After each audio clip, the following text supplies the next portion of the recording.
Engaging Native American Youth and Families, a Guide for School Social Workers by Martha Jimenez. Native Americans in California. The largest number of Native Americans in the country live in California, although they are underrepresented in research. While only about 1% of the population are Native Americans, they make up 50% of the diversity of ethnic groups. In California, that amounts to 723,225 Native Americans within the state. Of those, about 33% are under the age of 18 years old. That means for school social workers that they're dealing with that many youth as well as their families. Youth have a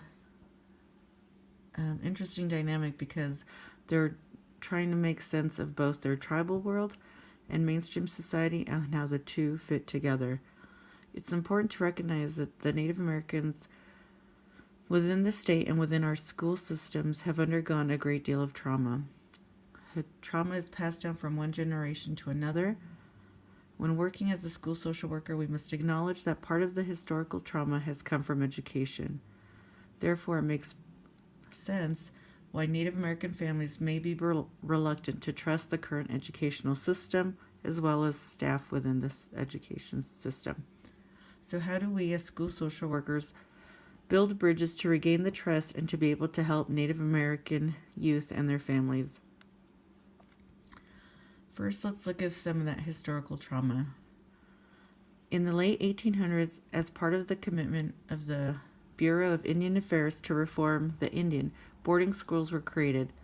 The phrase, "Kill the Indian, save the man," was coined by Captain Richard Henry Pratt. Pratt founded the Carlisle Indian Boarding School. This phrase represents how the schools treated the students and their family. The focus was to kill the Indian, therefore by saving the man. Here's a picture of some Apache children. The picture on the left is when they arrived at the boarding school in November of 1886. The picture on the right is 4 months later. It's undeniable to see the change of the children and what they underwent within the boarding schools. The difference among the two images is great. The one on the left shows when they first arrived, and the one on the right with just a mere 4 months shows the difference in not only their appearance, their hair, their clothing, and that's just while in their existence, which was about 100 years, more than 12,000 students from over 140 tribes attended the schools.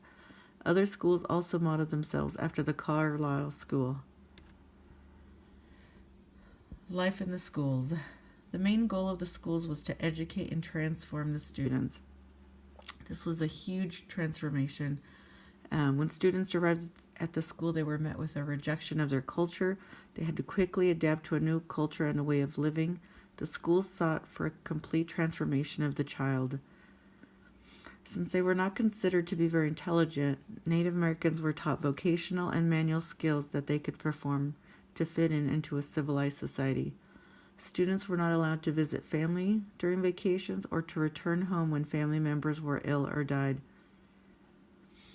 While at the schools, the students were taught American values, taught patriotism, and a version of American history that pointed Native Americans in a bad light. Skills for the students were to help them become better citizens, not better tribal members.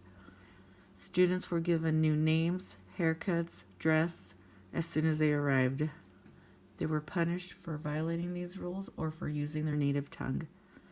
While there, a lot of the students were sick. They got trachoma, many died of tuberculosis, and some committed suicide. In the school, some students responded by being homesick, and many got physically ill. Some of the younger children were seen huddled in corners crying.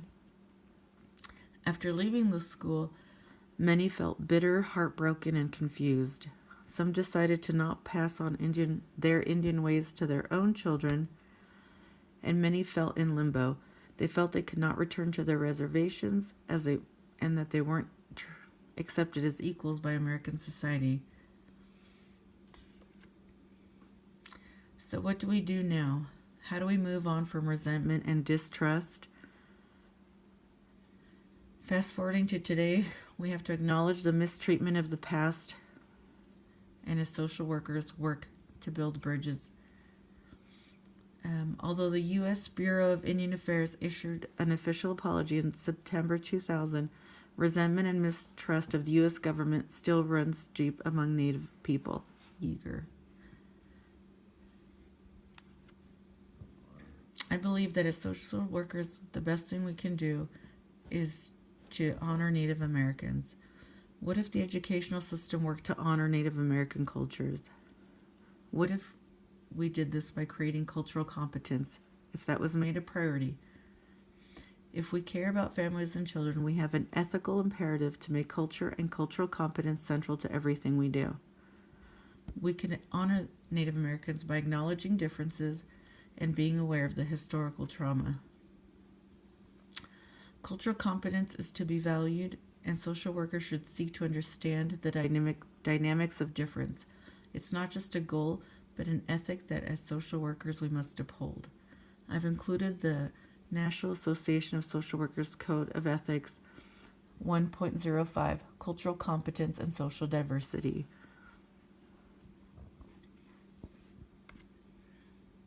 What does cultural competence look like?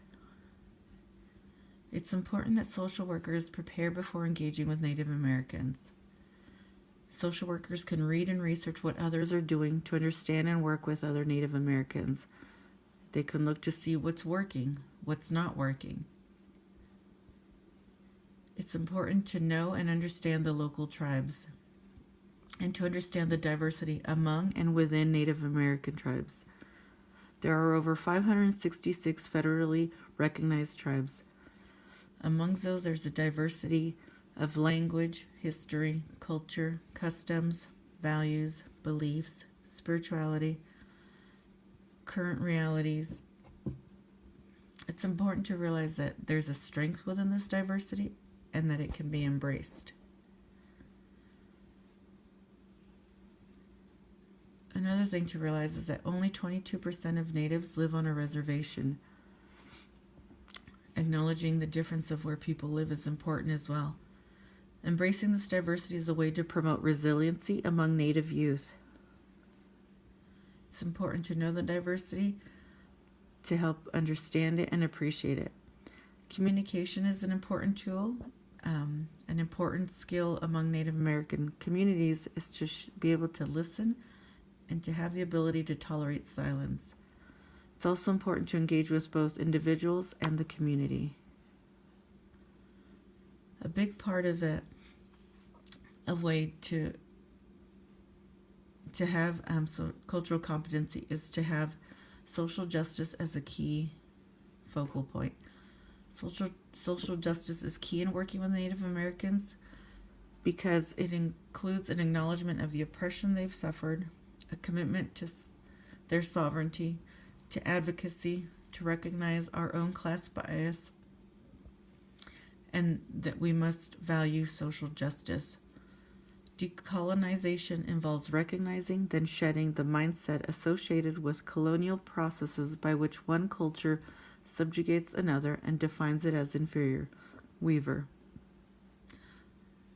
Sovereignty means that we understand, support, and help educate others to help them understand that Native Americans don't have, quote, special rights, but they are receiving payment for land and rights that were taken or given up. When we advocate for Native Americans, we are going to advocate for their rights as well as their cultural empowerment, and we're going to recognize our own class bias and our own colonial presence.